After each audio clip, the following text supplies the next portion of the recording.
Welcome back. It was one of America's most iconic moments, and it sealed the sex pot image of Marilyn Monroe in our minds for eternity.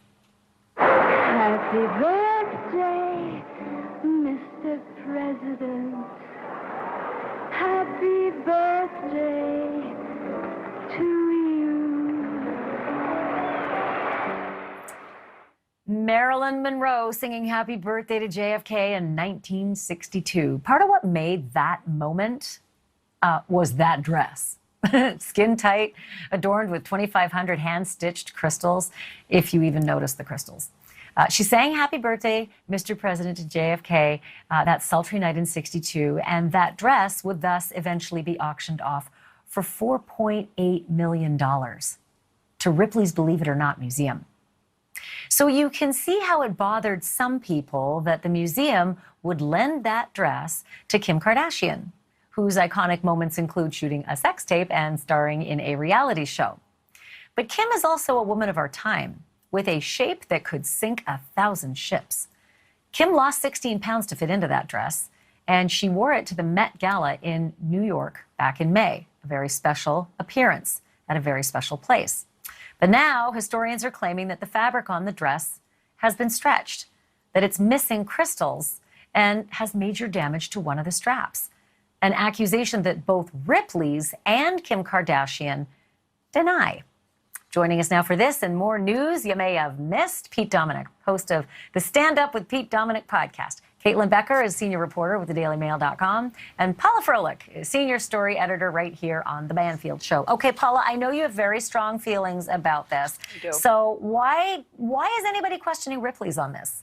Okay, first of all, you know that dress was stretched because she couldn't even zip it up, Ashleigh.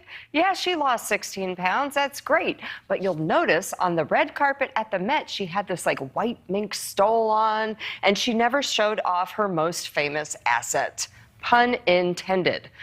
And that's because it didn't zip up.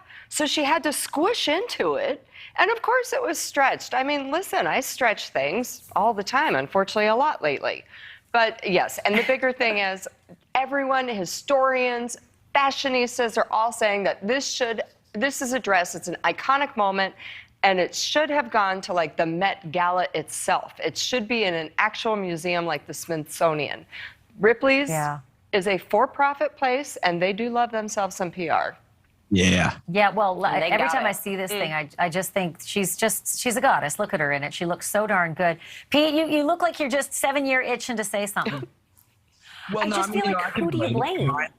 It reminds me, I was asked to wear the Arthur Fonzarelli leather jacket to a bar mitzvah. And I didn't end up being able to go. So I didn't want to stretch the thing out. But I mean, listen, if somebody owns these iconic, historic pieces of articles of clothing, of fashion, then they should be able to let anybody they want to wear it and pop off all of the crystals. I say anybody who can make that dress even more famous than it already is, more power to them. I'm just trying to be able to afford my mortgage, so I'm not too worried about Kim Kardashian's. about a $4.8 million dress. And actually, it brings up a good point, Caitlyn. If it was $4.8 million before Kim wore it, did she add value to it, or is this whole rumor of damage taking value away? Apparently, it's worth something like $10 million now. So Yeah, I guess she added some value. Who's going to say it's damaged? I'm going to pay less than the sticker price for this at this point. But I think Kim's getting a lot of hate for this. If you offered anyone on this panel to try this dress on, I cannot imagine all four of us would say yes.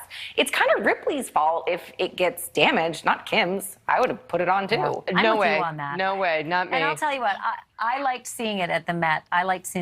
If there was a place for it to be showcased, that was definitely a place. Thank you for watching. Go to newsnationnnow.com to find NewsNation on your television provider. And don't forget to click the red subscribe button below to get more of NewsNation's fact-driven, unbiased coverage.